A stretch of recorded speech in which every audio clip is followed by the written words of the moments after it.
After years of being mocked as the family failure, chasing a quiet law career while my brother climbed fast and dirty, I finally cut ties.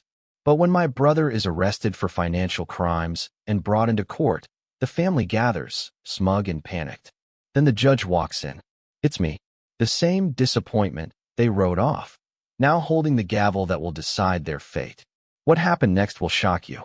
I will tell you how everything unfolded. Before we continue, we share stories like this every day. If you love them, don't forget to subscribe. Kindly leave a comment telling us where you are watching from. We'd love to stay connected. Now let's get into the details of the story. My name's Marcus Hale. I'm 39 and used to be the kid who never got the ball, who lived in the shadows of his all-star younger brother. I built my life quietly, public defender, small paychecks, late nights reading case law in my one-bedroom apartment. My parents rarely called, not because they forgot me, but because I didn't matter. Then I heard the news. Daniel was facing embezzlement charges. My world jolted. The same brother who used to invite me to play catch now looked at me with fear. They needed me, but I had nothing to prove to them or to myself. Our childhood was a revolving door of cheers. Daniel was the hometown hero, quarterback, class president, campus king. Me? I was the smart kid who read books. Parents praised Daniel's touchdown reels and college scholarship. They laughed at my law school rejection letter and said, maybe try med school. Doesn't exist. I wanted to scream. I retreated. Years in public defense gave me purpose, but at family reunions, I watched parental pride clear the room for Daniel while I felt like wallpaper, sturdy, decorative, invisible. Then came the call. Dad's bridge voice, son. Daniel's in trouble. Embezzlement. A business his friend's father started. Thousands of investors were involved. The courthouse date was 6 weeks away.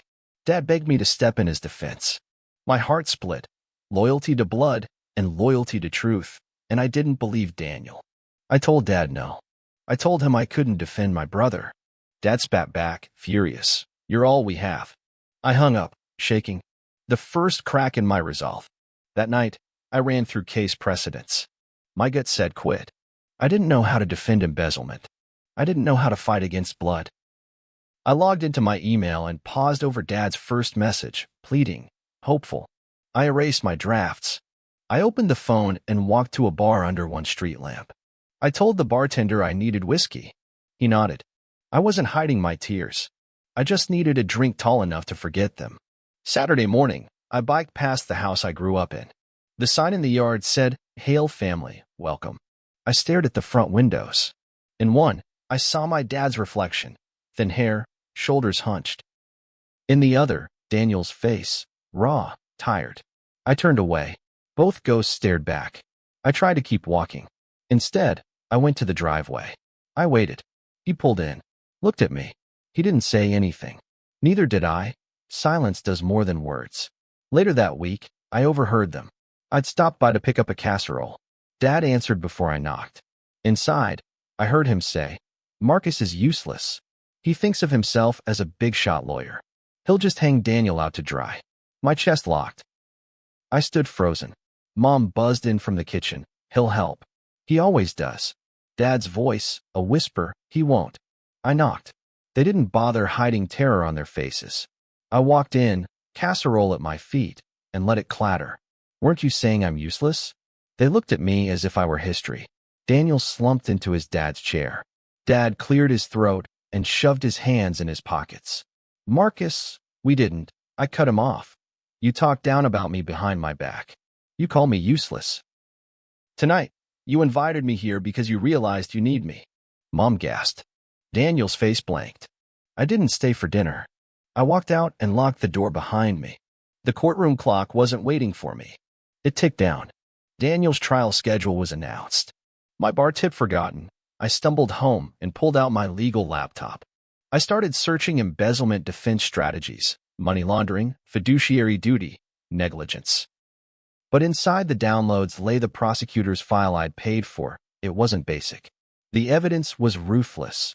Bank account logs, emails between Daniel and investors, secret offshore transfers. I stared. Each line said not just guilty, but betrayal. I paced the living room thinking, this is more than him. This is Dad. Maybe Mom too. I needed to know what I'd be defending. I closed the file, called my mentor at the PD's office. I need time to decide. He told me trials aren't the time to wing it. I knew that, but I had only 2 weeks until the first hearing. I opened my email again. I clicked reply. The cursor blinked, and I typed, I'll do it. It wasn't a choice so much as a challenge. Tonight, I'm sitting here, the corner of my desk piled with legal briefs and old family photos. Me holding a trophy for debate. Daniel holding his championship cup. Everything I lived with. Everything I came to bury. Somewhere beneath it is the chance to prove I am the man I always wanted to be. Not my parents' version of me. Not the overlooked shadow. I've spent 39 years practicing my defense. Now, I'm ready for trial. Dad called me useless. But in that courtroom, I'm the only one who matters. I sat at my kitchen table under a single lamp, surrounded by binders and file folders labeled in neat, black ink, Daniel embezzlement, discovery pack. My coffee had gone cold hours ago. I reviewed the financial records first. Accounts moved from investor escrow to Daniel's personal checking more times than I cared to count. The scale of it made my palms sweat. Then I clicked through surveillance frames. Daniel slipping out cash in envelopes, meeting a man in a parking garage. Panic set in. The evidence was damning. He was guilty. But just before I closed the binder, I spotted something else. A deposit slip with another name stamped across it, my dad's. I flipped open the folder of internal communications. There it was, an email chain where Daniel forwarded an authorization form back to an assistant. Dad's signature appeared, clear, precise, identical to earlier wire documents. He'd co-signed transfers. He didn't just know, he was complicit. My breath caught. The nightmare extended beyond one brother. My entire childhood legacy could collapse under these revelations. I leaned back in my chair, staring at the ceiling fan that spun slowly, its blades cutting through gloom. I'd been brought in to defend Daniel, but defending him now meant facing my father's betrayal. The walls of my apartment felt small, oppressive. I rubbed my temples. I pictured Daniel under oath, Dad on the stand. I pictured my mom's broken eyes. This was no longer a courtroom fight. It was a family reckoning. I didn't know if I could handle it, but I wouldn't run. Not anymore. I needed counsel. I called my mentor, Ava Vasquez, a senior public defender who knew courtrooms like breathing. She answered on the third ring. Her voice was steady. I told her what I found, Dad's authorization, the surveillance. She paused, then said, that changes everything. We need to act now. She walked me through next steps, drafting subpoenas, reaching out to investment accounts, withholding documents from the defense. My heart pounded. We were turning the legal gears of something monumental. Ava closed with, this is bigger than Daniel. Are you ready? At the courthouse, I filed subpoenas under seal for bank statements tied to my parents. A clerk gave me a strange look when my name came up. I realized that using my recused name for legal subpoenas could raise eyebrows. I tried to shrug it off. I left with copies stamped confidential. On the ride home, I stared at Dad's reflection in the car window. He had no idea what was coming. They never expected me to fight back, or to find the deeper layers beneath. Late into the night, I sat with the spreadsheet Ava helped me create. Column A, investor names. Column B, date of deposit. Column C, wire origin. Column D, recipient. Column E, who signed. I filled in Dad's name again and again. Lines became patterns, patterns became clear. My stomach churned. Dad's career, his reputation, was built on talking about doing things by the book. That man on paper was now a navigator of financial theft. I tested the boundaries of evidence, imagining every way I could present it. Could I break him in court? Next day, I got a call from Ava. The subpoenas came back. Every bank my parents used flagged Daniel's transfers as irregular, the $400,000 from his consulting contract. But more shocking, $150,000 from their savings account with Dad's signature. Dad was laundering money to his own son for embezzlement cover-ups. The code of silence was about to be broken. Ava warned me again, this implicates your parents in conspiracy. Are you prepared to go further? I said a single word, yes. Her voice softened. Then we proceed. I felt an echo of dread. There was no taking it back. At our next PD meeting, Ava and I strategized. We'd bring the evidence forward, but with precision. We would protect Daniel's rights, ask the court to separate his case from our parental involvement. But we'd also introduce co-conspirator evidence. It had to be surgical, legal, devastating. That evening, I drafted a petition to the judge, request for parental testimony. I inserted a single line in bold. Evidence suggests possible conspiracy. That night, I got a message from my mother. Can we talk? I picked up. She sounded fragile. I didn't trust conversation without context. I asked why. She replied, family. I just worry. I told her I was busy. She asked again. I quoted the evidence, word by word. Then I hung up. I didn't text again. I needed her to know I wasn't playing anymore. That there'd be no negotiation. Not this time. The foundation was gone.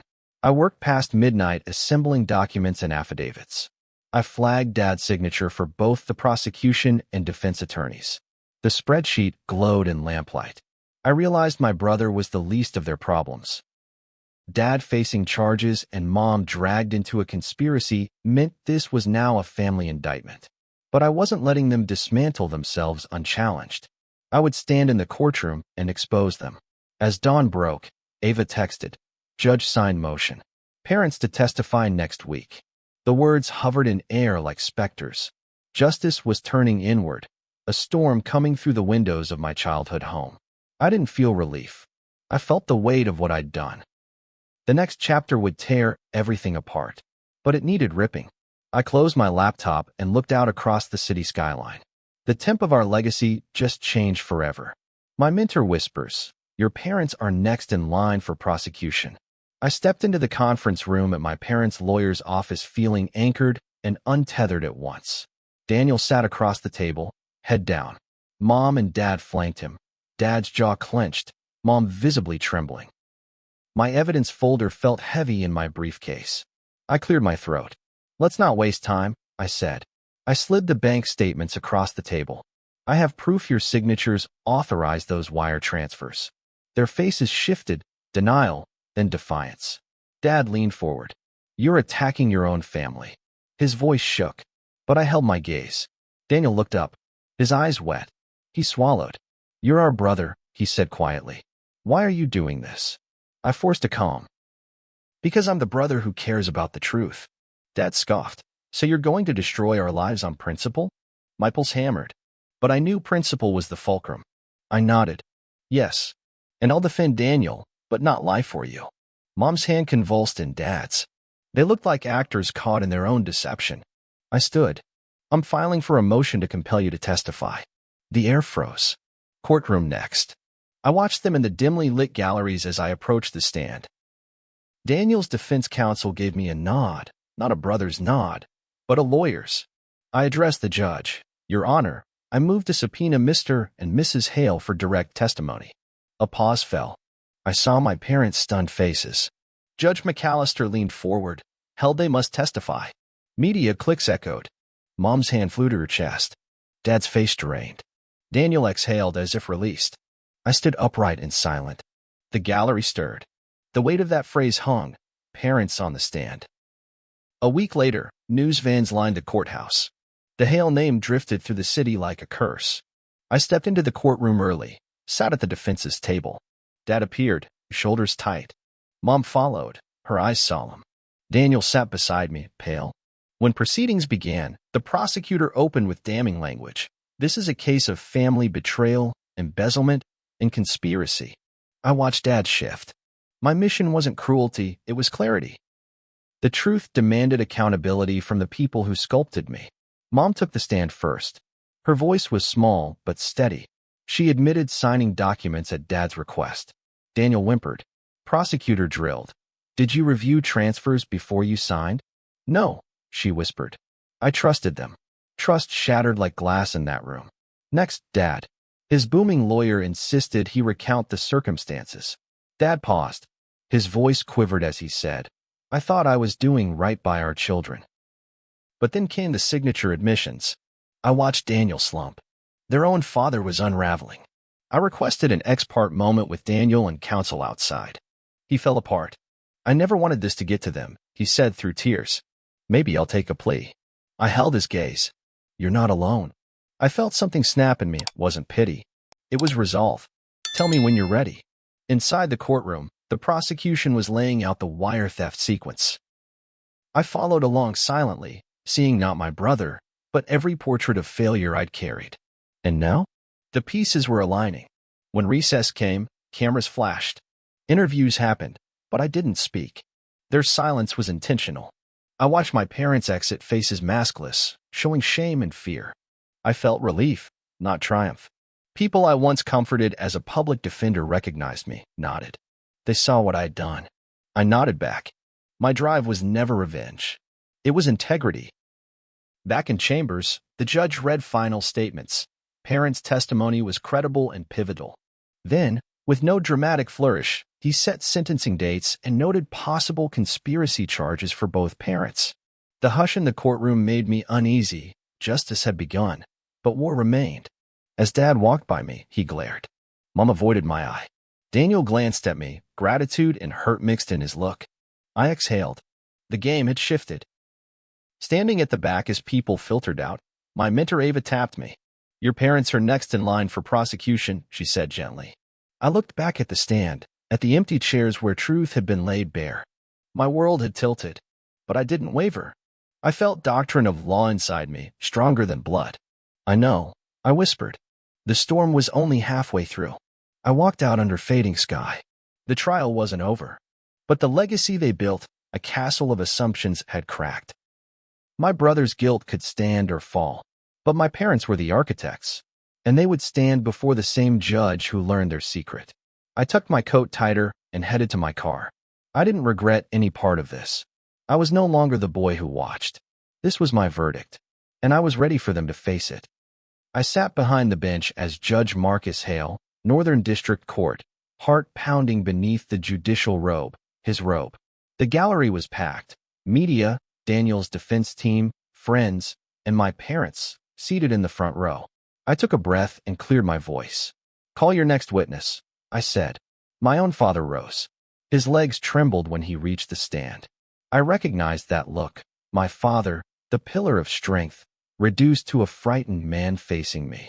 It felt strange. But today, justice demanded truth over sentiment. The defense attorney began with soft questions. Did you sign this document? Dad handed it over, voice wavering. Yes. The hush across the courtroom felt like a weight pressing on every witness's chest. My mother held Dad's hand. Daniel's eyes stayed fixed on the ground. The attorney probed deeper. Why did you sign for your son? Dad's cheeks reddened. I watched him. This wasn't legal. It was reckoning. His answer would mark our family's legacy. He looked up at me first, then the jury. I thought I was doing what was best for my son, Dad said. I thought Marcus had his scholarship covered. I didn't know he needed money. His gaze flicked to me. I held his stare. My breath slowed. The room could have ignited from that moment. The attorney insisted, critiqued technicalities. But Dad's voice caught. My mother broke. She wept quietly, hiding her face in her hands. The severity of this moment wore everyone down.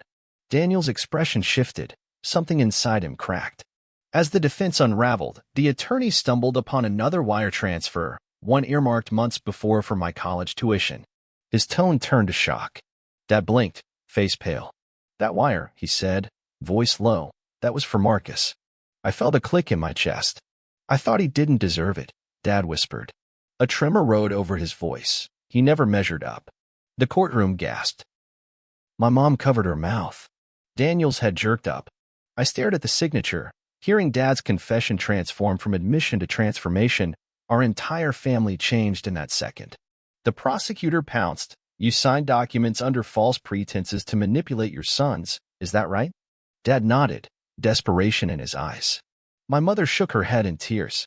Daniel sagged in his seat. One by one, the dominoes fell. When the jury began deliberations later that day, Daniel remained seated on the stand, eyes locked on mine. I looked back. Forgiveness flickered in his gaze, unspoken and tentative. I stared straight ahead. The law didn't allow gestures, but my own heart recognized the moment. By evening, the jury returned. Daniel was convicted on counts of embezzlement and conspiracy. The courtroom erupted. My father dropped his head. The gallery erupted in whispers. Daniel hugged me, tears on his cheeks. He mouthed a single word. Sorry. I couldn't respond. I stepped down from the bench once court adjourned. I watched Dad stand, face blank. I felt no satisfaction. Justice wasn't cruelty, but I felt the cold wind of a family frozen in fallout. I stayed behind as court cleared. Daniel's defense attorneys pulled me aside, requesting a hearing date for appeal.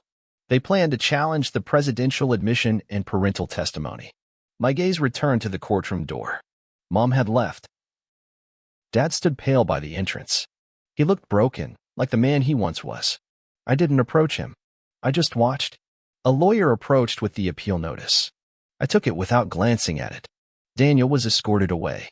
My parents lingered, lost in the aftermath. On the sidewalk outside, Dad staggered and collapsed mid-step. I rushed to him. People parted. Dad's face was ashen. He reached for me, mouth moving without sound. I held him upright, worry digging deep. A paramedic rushed forward and lifted him onto a stretcher. Mom came running, tears in her eyes. Daniel stood at a distance, expression torn. I felt his gaze, blame and relief mixed. I ignored them all. My father was my concern. Blood outlasts court. That night in my apartment, I sat in the dark. The appeal notice lay unopened on the desk. My heart raced with questions. Would this destroy him? Destroy our last shred of a unit? A judge must be impartial, but Marcus Hale was still his son. I hadn't ruled on my parents in logic, on the bench, justice. Off it, I felt the weight of betrayal and loyalty tangled like barbed wire. I flicked on the lamp. One final thought echoed in my mind. I was the judge, but I was still their son.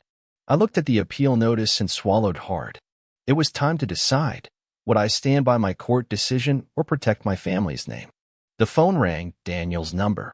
I answered before I lost nerve. His voice was small. Thanks for not lying.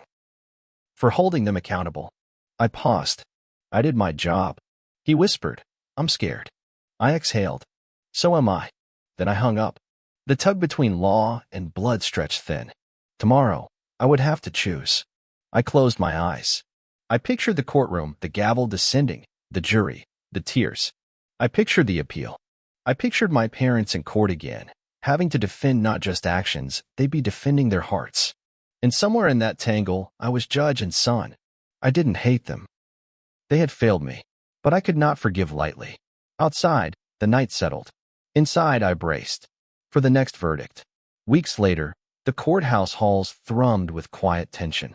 I walked in as Judge Marcus Hale, gavel polished, robes crisp, the same robe that bore my family's fractured name. My parents sat in the front row, space between them. Dad's shoulders were tightly wound. Mom stared at her hands. Daniel was at the table, expression guarded. I cleared my throat before the courtroom. Sentencing for Daniel Hale. My tone left no room for theatrics. They waited. I read the guidelines for embezzlement and conspiracy. Then I held the gavel loosely in my hand as I delivered the verdict. The room shifted as I delivered my decision. Daniel received 3 years of probation and community service. Shock rippled through defense and prosecution alike. I stared straight ahead. The jury acknowledged Mr. Hale's cooperation and the coercive influence of his parents. Reporters scribbled. Daniel exhaled. My parents stared at each other. Confusion flickered. Community service wasn't freedom, but it was mercy. The verdict mirrored a jury's recognition that a brother could be manipulated, even though running the crime. My mind traced the courtroom we built. I realized justice can be both measured and humane. Outside, the press swarm formed instantly. Cameras buzzed. Microphones poked through the crowd. I walked past without speaking. I didn't need to amplify victory. The evidence spoke louder. Daniel's defense counsel whispered thanks as reporters asked about familial betrayal. I nodded. Someone called me a hero. I said nothing. My victory was not applause, it was change. I didn't cause Daniel's downfall. I responded to it. And I left the courtroom carrying both the power of the gavel and the weight of consequences. Once home, I listened as voices drifted around me. Dad and Mom argued in the kitchen now. Sharpened words and shattered quiet. I scrolled through news apps to read, Public Defender becomes judge in own brother's case. My name sat bold, flat against the screen. I closed it. I wasn't seeking headlines. I was closing chapters. The house once filled with empty praise now held cold echoes. I felt neither relief nor satisfaction, just quiet distance. I pressed my palm against the gavel I'd brought home, placing it on the mantel as if leaving a part of myself behind. Daniel didn't call. But the next morning, I found his message. Thank you for not giving up on me, for not giving in to them. 2 sentences. Words I'd waited years to hear. I didn't reply for hours. I pictured him in the probation office, signing with humility. I pictured him stepping forward into accountability. I felt a flicker of pride, not as brother, but as judge. I finally crafted a reply. Keep your head up. Then I deleted the draft. Words left unsaid had weight, too. At the office, I sat behind my old public defender's desk. I placed the gavel next to the case files, fingers brushing its wood. My reflection showed a man who took justice seriously, but not family lightly. Every wrong interview, every humiliation, every courtroom, it all led here. I opened the file on the case that started it all. Public defender for rising juveniles. I flipped to case notes and client letters. The work continued. Justice wasn't singular. It was ongoing. Rehabilitation, restoration, redemption. It wasn't just for Daniel. The community, the system, and yes, myself. I realized my decision wasn't about punishing family. It was about ensuring tomorrow could be different. I flashed back to my father's courtroom gavel echoing advice to future judges. I thought of sealing evidence files, sealing the past. Grace with consequences. This was the legacy I wanted. My phone buzzed again, court schedule updates. I read them and set my jaw. Another docket needed justice. I stepped onto the sidewalk and inhaled deep. The crisp air was a metaphor, a new chapter. I joined my mentor, Ava, for lunch in the park. She held out congratulations. You walked a tightrope, son. I smiled once. I did what needed doing. She watched me, and I saw pride there. I didn't teach her anything, she taught me. The rest of that meal was quiet but warm. 2 professionals sharing closure. I walked back to the courthouse later, ready for the next case. Always the next case. That night, I reached for the gavel, placed it back on the mantel alongside degrees and photos. Beneath it lay a framed quote I'd chosen in law school, "Justice is truth's guardian." The gavel, now silent, felt like the end of a battle, from failure to verdict, from past to purpose. I flicked off the lamp and left the office behind. Tomorrow, the courtroom doors would open to another cause. I'd stand behind the rail once more. Gavel wielded with balance, courage, and clarity. I thought of what Dad might say now. Maybe regret. Maybe silence. He'd have to live with that. I pictured Mom's tears at sentencing. Their marriage on the rocks. Daniel stepping away with dignity and remorse. The legacy I reclaimed wasn't theirs, it was mine. Not the one they imagined, but the one I designed. They called me a failure. But in that courtroom, I became the judge of them all.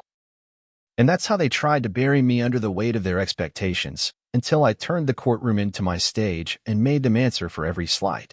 Some families build legacies. Mine built lies.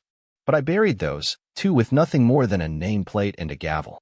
If you thought that was cold, you haven't seen anything yet. Hit that subscribe button for more stories where revenge is best served in full view of the jury. Because sometimes, justice doesn't knock. It slams the gavel.